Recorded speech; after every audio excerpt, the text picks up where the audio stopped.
Hello viewers, मैं हूं फ़खर यूसुफ़ज़ई और आप देख रहे हैं डिबेट विद फ़खर। आज की डिबेट में बात करेंगे पाकिस्तान में बहुत सारी पॉलिटिकल डेवलपमेंट्स हो रही होती हैं डेली बेसिस पे। बहुत ज़्यादा पॉलिटिकल इंस्टेबिलिटी भी हमें जब से ये दूसरी हुकूमत आई है मियाँ शहबाज शरीफ या पीडीएम की, तो ये हमें नज़र आ रही है। एआरवाई टीवी की बंदिश हो न्यूज़ की, या फिर शहबाज गिल साहब की गिरफ्तारी हो, और मतलब बहुत सारी चीज़ें चल रही हैं। इसके साथ-साथ मियाँ शहबाज शरीफ साहब का दौरा आ रहा है, कतर का बड़ा इम्पोर्टेंट विज़िट है। वो उन्होंने करना है, और अफ़गानिस्तान में तालिबान का 1 साल पूरा हुआ है। इन सारी चीज़ों के ऊपर आज डिस्कशन करेंगे, और डिस्कशन के लिए मुझे जॉइन करें जियोपॉलिटिकल एनालिस्ट और पाकिस्तान के जो सियासी उमूर हैं, उनके भी माहिर हैं, मुनीर अहमद साहब। मुनीर साहब, thank you very much for your time. जी, बहुत शुक्रिया आपका। अच्छा मुनीर साहब, एक तो ये बताइएगा कि इस वक्त आप पॉलिटिकल सिचुएशन को यकीनन बहुत करीब क्लोजली मॉनिटर कर रहे होंगे, देख रहे होंगे।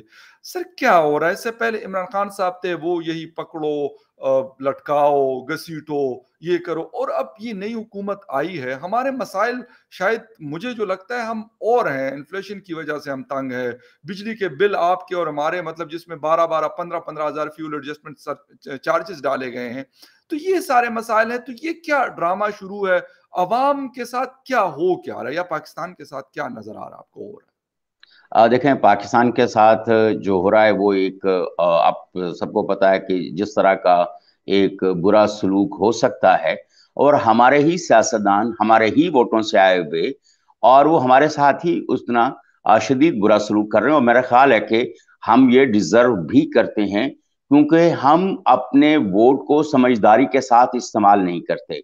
हम अपने किसी ना किसी जो नारेबाजी है हमारे सियासतदानों की, हम उसके ऊपर उनको वोट देते हैं, और नतीजा हमें भुगतना पड़ता है। जी। दूसरी बात जो इन्फ्लेशन की आपने की है, इन्फ्लेशन पूरी दुनिया में है, और पाकिस्तान भी उसका एक शिकार है।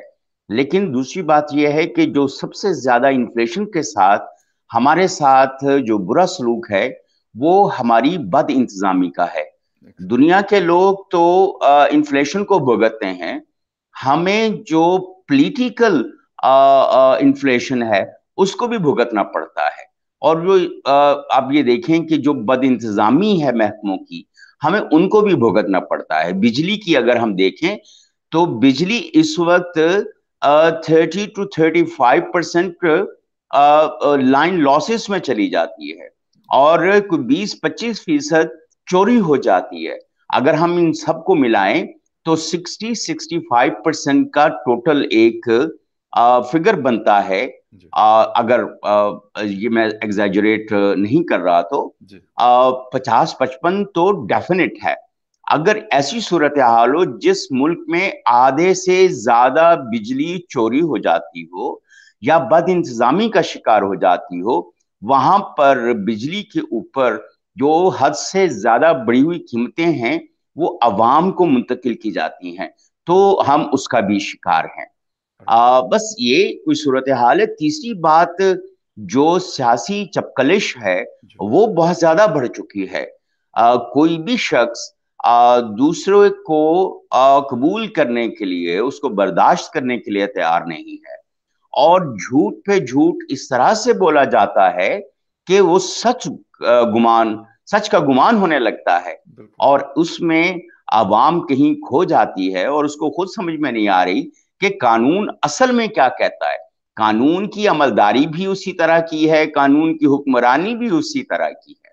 और अब अभी देखें, जो ताजा जो सियासी बहरान पाकिस्तान में पैदा हुआ है, वो इमरान खान साहब जो चेयरमैन हैं पाकिस्तान तहरीक इंसाफ के, जी। उनकी कोई आईनी हैसियत नहीं है, लेकिन उनके हुक्म के ऊपर जेल इंतजामिया जो है, वो शहबाज गिल साहब को बिल्कुल। रहा करने पर तैयार नहीं है। अदालत कहती है उसको इस्लामाबाद पुलिस के हवाले किया जाए। इमरान खान साहब का बयान ये है कि उसको हवाले ना किया जाए, बिल्कुल। और रावलपिंडी कहते हैं पुलिस कुछ उनको भी ले। हो जाए, नहीं करना है, कोई भी कीमत अदा करनी पड़े।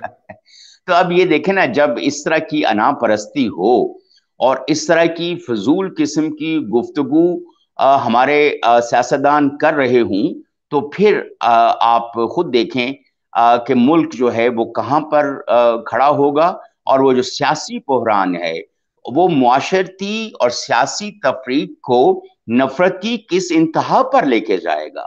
अगर आप दूसरे के लिए टॉलरेंस नहीं रखेंगे तो दूसरे लोग आपके लिए टॉलरेंस नहीं रखेंगे। एग्जैक्टली। पिछले जो इंतखाबात थे 2018 के, जी। चाहे बाई हुक और by crook, what ever the situation was, PTI secured about 32% of the total votes, या। और 32% वोट बाई हुक और बाई क्रुक लेने से वो 68% के सामने इस हाँ। तरह से खड़े हैं, और जबकि वो वोट ऑफ नो कॉन्फिडेंस से बाहर निकाले जा चुके हैं बिल्कुल। और उन कानून के सामने और अदालतों के सामने इस तरह से खड़े हैं, तो फिर बहुत मुश्किल हो जाएगा पूरे सियासी मंजरनामे को मुस्तहकम करना, और एक जो सियासत की और जमहूरियत की जो रिवायत है जी। उसको परवान चढ़ाना।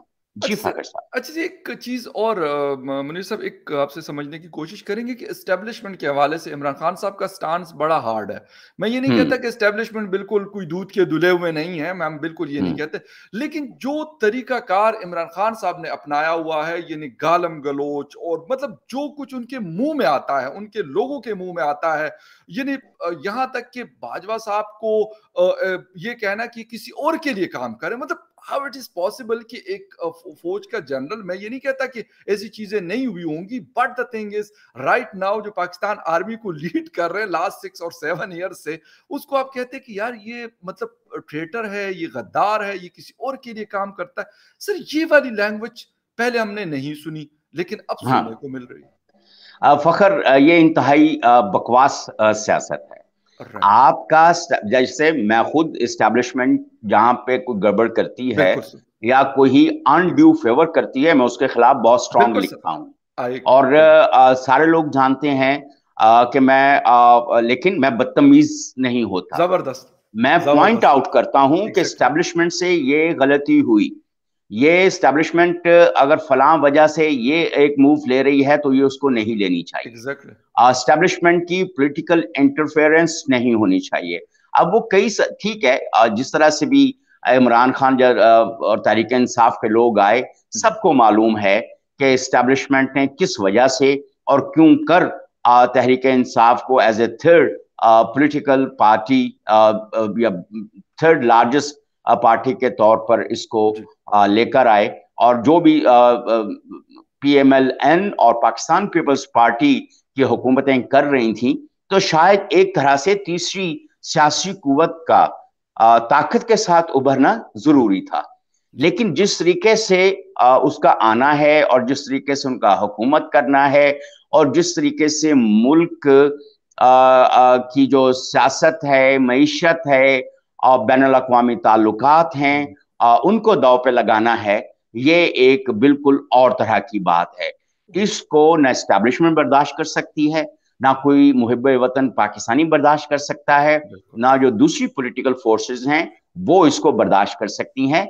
तो ये एक बिल्कुल और तरह का था। और ये तो हम सारे जानते हैं कि इमरान खान साहब जो हैं वो एक कोई भी पॉलिटिकल नैरेटिव, लेकिन अब जो उन्होंने नैरेटिव डेवलप करना शुरू किया जी। एस्टैब्लिशमेंट के खिलाफ, वो जी। उनके गले में पड़ गया है।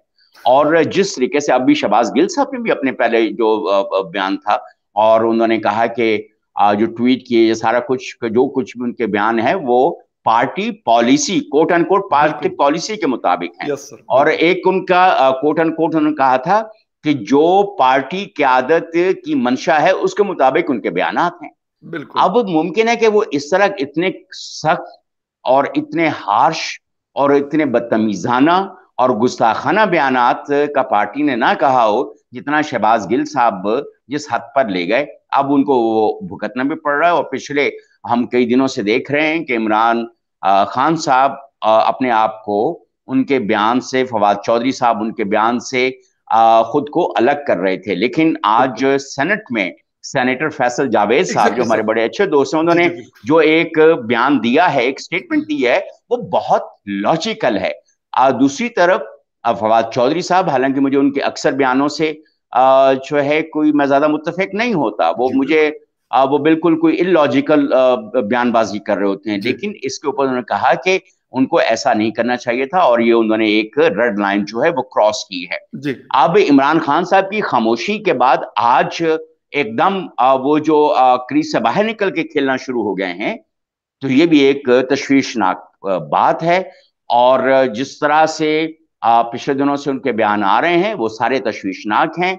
और जो हमारी रियासत की एक इंटेग्रिटी है उसको, उस रेड लाइन को क्रॉस करते नजर आ रहे हैं। ओके। और अभी जो ट्वीट्स के हवाले से अगर हम बात करें, जी सर। तो उसमें भी जैसे आज ख्वाजा आसिफ साहब ने भी कहा है कि कुछ ट्वीट्स पड़ोसी मुल्क से भी उसी तरह के बयानिए के दिए गए जो जी पाकिस्तान से फौज के खिलाफ हो रहे थे। जी तो ये मुमासलत दानिस्ता है या गैर दानिस्ता है, ये अब तय करना बाकी है। ये हमारे जो रियासत के रियासती इदारे हैं जी वो उनका काम है, वो इसको देखें।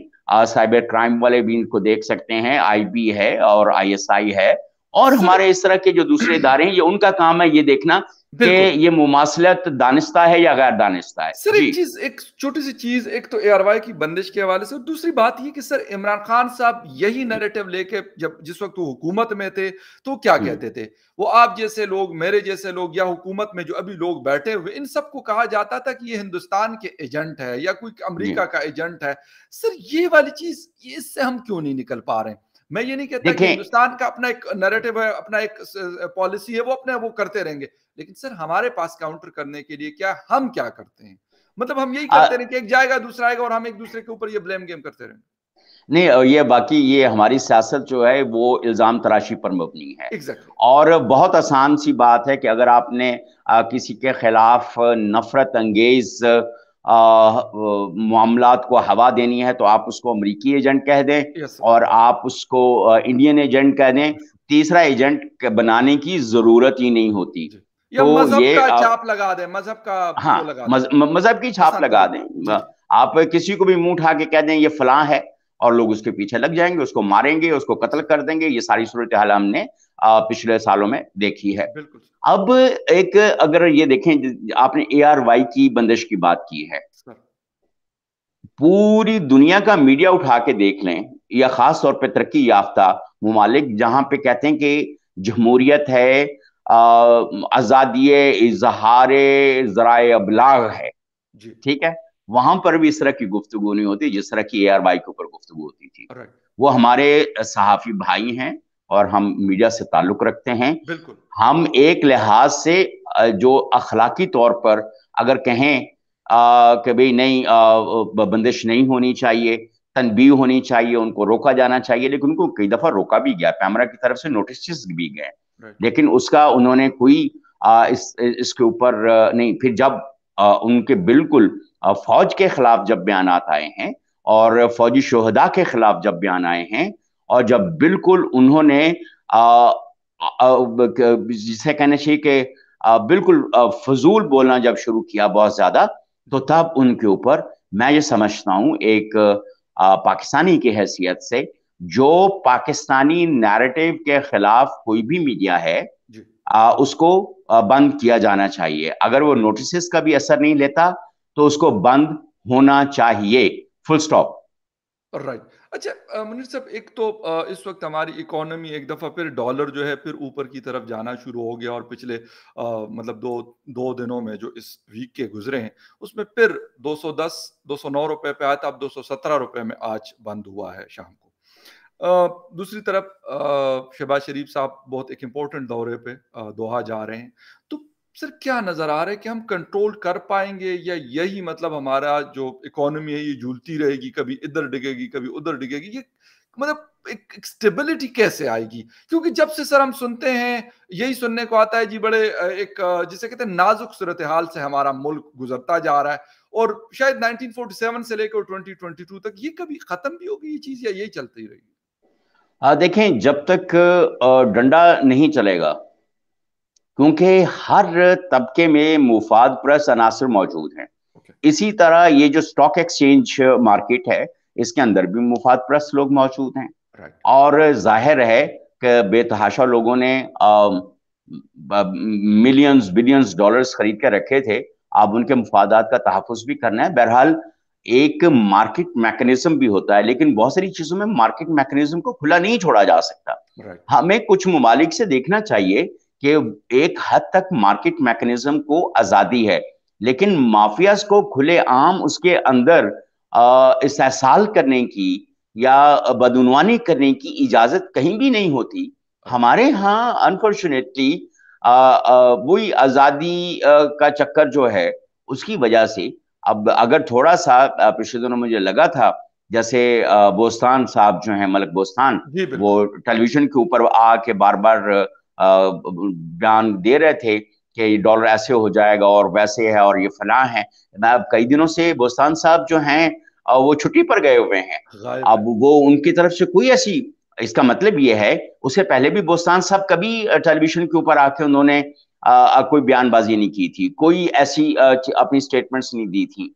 हाँ, प्रिंट मीडिया वगैरह में उनकी जी स्टेटमेंट्स आती थी, लेकिन जी इस तरह से और इस तरह की हम्बल स्टेटमेंट्स जो हैं, लगता था कि उनके ऊपर किसी का, लेकिन अब एकदम फिर अब लगता है कि हाथ शायद नहीं है। दूसरी तरफ जो हमारे इकोनॉमिक इंडिकेटर्स हैं, उनकी भी कुछ वजूहत हैं, लेकिन जब आईएमएफ की तरफ से एक इंदिया दिया जा रहा था कि हो जाएगी ये उनकी जो एक ट्रांच जो जी बिल्कुल। रिलीज होनी है, जी बिल्कुल। तो वो भी एक फैक्टर बन रहा था। अब उन्होंने कंफर्म कर दिया कि हाँ ये हो जाएगी, 29 को बोर्ड बैठेगा जी। और 100% एक किस्म की, जैसे अगर हम कल उनकी लेटर ऑफ इंटेंट सिग्नेचर हो के वापस चला गया हो गया, गवर्नर स्टेट बैंक हाँ और फाइनेंस मिनिस्टर की तरफ से। बिल्कुल। अब इसका मतलब है कि वो 29 तारीख को बोर्ड बैठेगा और वो इसको रिलीज कर देगा।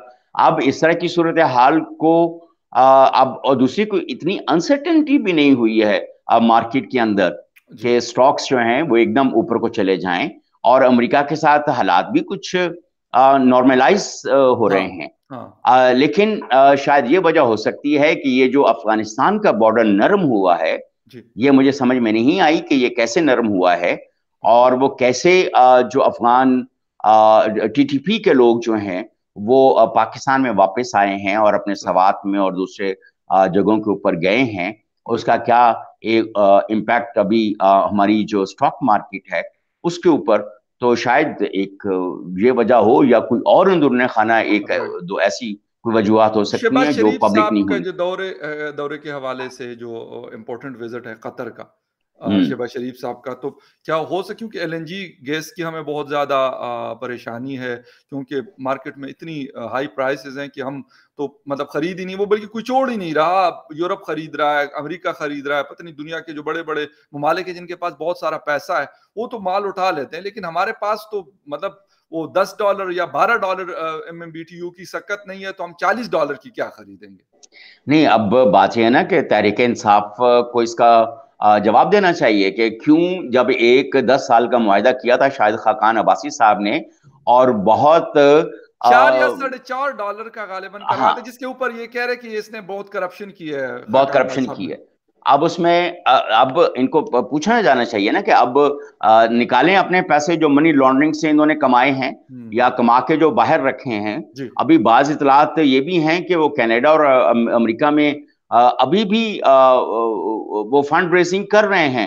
वो पनाहगाह जो बनाई जी, थी जी, जी, उसके जी। हवाले से, और दूसरे, अब उन्होंने शौकत खानम को इसमें से निकाल दिया है। अब वो दूसरे ओके। हेड्स लेकर आ गई है तहरीक इंसाफ और इमरान खान फाउंडेशन जो है, सही। और लोग उनको पैसे देते हैं, अच्छी बात है बिल्कुल। लोगों को। लेकिन जिस जो इन्होंने कौमी नुकसान किए हैं, उसका इनको हिसाब लिया जाना चाहिए, और एक बड़ा कॉम्प्रिहेंसिव अकाउंटेबिलिटी इनकी होनी चाहिए कि भाई ये ऐसे क्यों सूरत हाल है। अब वो कतर जा रहे हैं, जी। अब ज़ाहिर मांगने तो नहीं जा रहे, आप रोज तो मांगने नहीं जा सकते लोगों से कि खुदा के लिए अब पैसे दे दो। अब शहबाज शरीफ साहब की भी जो स्टेटमेंट आई है, और मुफ्ता साहब की भी, कि they will be having like discussions on trade, कि हम एक दूसरे के साथ तिजारत कैसे कर सकते हैं, और अगर पीआईए में कतर इन्वेस्ट करता है तो उसके क्या मैकेनिज्म होंगे, क्या सूरत अच्छा, हाल होगी अगर इस्लामाबाद स्टील में। एयरपोर्ट की भी बात हो रही है कि मतलब हम उसको हैंडओवर करना चाहते हैं, उनकी मैनेजमेंट और ये सर्विसेज़ सारी कतर के हवाले करना चाहते हैं। देखें, ये तो अब हुकूमत और जो हमारे दिफाई इदारे हैं, रियासती इदारे हैं, वो इस बात को ज़्यादा बेहतर देख सकते हैं कि अगर कोई ऐसा कोई मसला नहीं है, तो मेरा ख्याल है कि अगर वो बेहतर मैनेज कर सकते हैं तो उनको कर लेनी चाहिए। एक ज़माना था जब दुबई की एयरलाइन स्टार्ट हो रही थी, हाँ, तो पीआईए वाले जाके उसको सारी ट्रेनिंग्स भी कर यस। रहे थे, सिस्टम्स को मैनेज कर और रहे थे। जहाज तक दिए थे इन्होंने। हाँ, जब वो सारा कुछ, जब सिंगापुर की एयरलाइन चल रही थी तो पीआईए के लोगों ने जाके पूरा सिस्टम बनाया था, संभाला था, ट्रेन किया था, और बहुत सारे पैसे कमाए थे पीआईए ने उस पे से। तो बिल्कुल। ये मेरा ख्याल है कि लेकिन एयरपोर्ट वाला जो मामला है, ये मुझे नहीं मालूम कि ये सिविल एविएशन एक्सपर्ट्स जो हैं, वो इसको ज्यादा बेहतर देख सकते हैं, और कि उससे क्या पाकिस्तान को बेनिफिट होगा, क्या बेनिफिट नहीं होगा, नुकसान क्या हो सकता है। लेकिन अगर हम इसको उसका हवाले से देखें, तो अब जो हमारा दिफाई अड्डे हैं वो डिफरेंट हैं। बिल्कुल, पाकिस्तान के, बिल्कुल। जहां से एयरफोर्स के या दूसरे जो एयर हमारे बेसिस जो जहाज है उड़ते हमारे हैं, हैं। एयर बेसिस, वो अलग हैं। पहले तो ऐसे ही था कि जो पुराना एयरपोर्ट था, तो एयर मार्शल नूर खान एयर बेस जो थी, बिल्कुल, वो दोनों पिंडी में। आपस में मिले हुए थे। बिल्कुल, और बिल्कुल। वहां पे प्राइवेट जहाजों का भी ऐसे कोई हिसाब किताब था जहां पे सारी। तो अब मेरा ख्याल दैट इज प्योरली कमर्शियल बिल्कुल। एयरपोर्ट, जहां पे कोई ऐसी कोई सूरत हाल नहीं है। और जाहिर है कि शहबाज शरीफ साहब जो हैं और इनकी हुकूमत पीएमएलएन की, वो डेफिनेटली कोई ऐसा ट्रेड पैक्ट नहीं करेगी कतर के साथ, जी, जो मुझे यकीन है बहुत सारे और लोगों की तरह, जी, जी। जिसमें कोई रियासती नुकसान ओके। हमें हो सकता हो। राइट। अच्छा सर, एक लास्ट सवाल कि मतलब जो आप बता रहे हैं और बिल्कुल ये मैंने भी बहुत जगहों पे पढ़ा है कि हमने एमिरेट्स एयरलाइन को खड़ा किया और पता नहीं क्या कुछ करते रहे हम्म। हम लोग। सिंगापुर एयरलाइन जो ये वो एयरलाइंस है जो दुनिया की टॉप 5 में है, टॉप 10 में नहीं, टॉप 5 में हर साल इनको ये जीतते हैं, विन करते हैं अवार्ड बेहतरीन एयरलाइंस का। कतर एयरवेज की अगर हम बात करें, सर हमें क्या हुआ? रेलवे तबाह, स्टील मिल तबाह, पीआईए तबाह। मतलब इवन अब मैं पाकिस्तान पेट्रोलियम लिमिटेड के हवाले से कल एक रिपोर्ट मुझे मिली, वहां पे मतलब मिल रहा है कि यार रोज बरोज जो गैस की इनकी प्रोडक्शन है, पेट्रोलियम प्रोडक्ट की जो प्रोडक्शन है, वो दिन ब दिन नीचे की तरफ जा रही। सर हम क्या हुआ है हमें ऐसे कि मतलब नजर लगी, बहुत ज्यादा हद से ज्यादा करप्ट हो गए हम लोग, या नालायक हो गए? क्या वजह हो गई कि ये सारी चीजें अब हम मतलब एक दूसरे की तरफ देख रहे हैं, बल्कि दूसरों की तरफ ही देख रहे हैं? ये आपने तीन बातें की, अल्हम्दुलिल्लाह ये तीनों हमारे अंदर पाई जाती हैं। हम बदउनवान भी बहुत ज्यादा हो गए, हम नाअहल भी बहुत ज्यादा हो गए, और हम काहिल और सुस्त भी हो गए, और दूसरों की तरफ हमने देखना शुरू कर दिया। ओके। अब पाकिस्तान के अंदर दो तरह की oil and gas production companies हैं।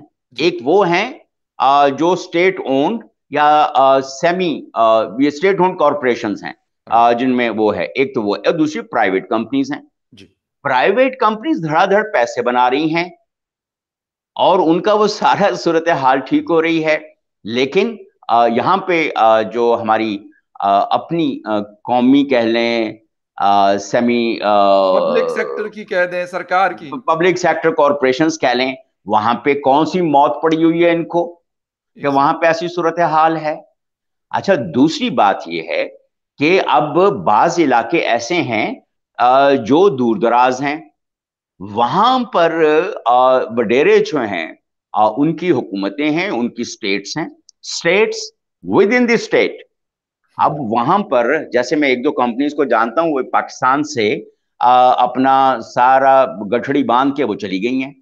वो इसलिए चली गई कि वहां के वडेरे जो हैं वो वहां पे उनको ऑपरेट करने, उठने बैठने, रोज बड़े बड़े भत्तों के वो भेज देते थे ब्रीफ केस बिल्कुल। कि भाई ये जरा भरकर भेज दें। तो जी। उन्होंने कहा भाई यहाँ पे बिजनेस नहीं हो सकता। अब ये वाली जो सूरत हाल है, अंदरून सिंध कह लें, बलूचिस्तान में, या ऐसे मुख्तलिफ जो ऐसे बिल्कुल। जगह हैं, वहां पर कोई रिट ऑफ द स्टेट तो होनी चाहिए कि वहां पर जो oil and gas production companies हैं या दूसरी डेवलपमेंट एजेंसीज हैं, वो अपने काम कर सकें। जी। वो तो वडेरों को इस तरह से कैसे इजाजत दी जा सकती है कि, लेकिन जब एक बदउनवान हुक्मरान कहीं ना कहीं मौजूद होंगे, बिल्कुल, सियासतदान मौजूद होंगे बिल्कुल, और वो बिल्कुल, पार्लियामेंट के अंदर होंगे, और बिल्कुल, उनकी सरपरस्ती के बगैर मैं नहीं समझता कि ये चीजें सारी हो हो सकते सकती हैं। हैं।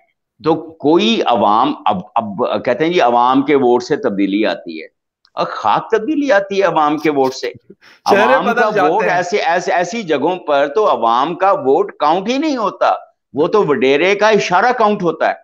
तो ये एग्ज़ैक्ट बहरहाल कुछ तब्दीली जरूरी है।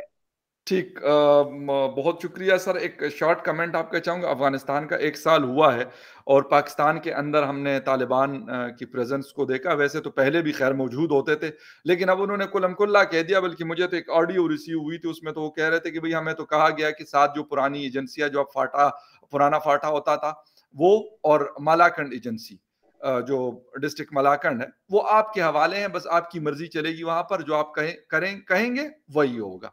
सर कैसा देखते हैं कि साल पहले हम बड़ी खुशियाँ मना रहे थे कि जी वहाँ पे जी हमारी मुवाफ़िक हुकूमत आई है अफ़गानिस्तान में। सर देखें, हमने बहुत सख्तियां भी झेली हैं, अपने बहुत सारे बिल्कुल, लोग मरवाए हैं, और जिस तरीके से हमने अफगानिस्तान के तालिबान को राजी किया, नेगोशिएशन टेबल पर लेके आए, और उसके बाद जिस तरीके से उन्होंने हमें शटअप कॉल दी है, तो ये एक बड़ी अजीबोगरीब किस्म की बात थी हमारी रियासत के लिए भी, कि भाई ये क्या सूरत हाल है, और इससे निपटना। और अब जो हम देख रहे हैं, जो इस वक्त सूरत हाल है, और जिस तरह से वही मैंने आपको कहा ना कि हमने अपने बॉर्डर के ऊपर जो फेंसिंग है, बाड़े हमने बड़ी जबरदस्त किस्म की लगाई थी, और ये सारा कुछ था। अगर इसके बावजूद भी अफगानिस्तान से तहरीक तालिबान पाकिस्तान के लोग पाकिस्तान के अंदर आ गए हैं, तो क्या हम ये कैसे यकीन कर लें कि कोई और तरह के लोग जो हैं वो पाकिस्तान के अंदर दाखिल नहीं हो गए होंगे, जो दहशतगर्दी में पहले मुलव्वस थे, उस तरह की दहशतगर्दी की और वारदातें नहीं होंगी। और हम जब से हमने अमेरिका के साथ थोड़े से ताल्लुकात बेहतर होने लगे हैं, दोबारा से आप देखेंगे दहशतगर्दी की वारदातें जो हैं वो फोर्सेस के खिलाफ बढ़ गई हैं। और ये बिल्कुल, बहुत हमारे लिए तशवीशनाक बात है कि बिल्कुल, इतने सारे 40 साल पहले हमने भुगते हैं, अब हमने और कितना भुगतना है, और कैसे हम अपने अमन वाले इलाके जो हैं इन लोगों के हवाले कर सकते हैं, और क्यों करेंगे। मतलब ये कुछ सवाल ऐसे हैं जो शायद जिनके जवाब रियासत के पास हों, रियासती इदारों के पास हों, राइट। और हुक्मरानों के पास हों, लेकिन कुछ पब्लिक हमें ऐसे नजर तो नहीं आता। एग्ज़ैक्टली, एग्ज़ैक्टली सर बहुत शुक्रिया आपके टाइम का। आपने जॉइन किया एंड बहुत बातें हुई, लेकिन ख़ैर आइंदा किसी और डिबेट में भी आपसे ये डिस्कशन जो है मुख्तलिफ इस रीजन के हवाले से होपफुली जारी रहेगी। Viewers, thank you very much for watching debate with Fakhar Yusuf. किसी और डिबेट में आपसे फिर मुलाकात होती है, तब तक के लिए take care and bye. Thank you very much sir.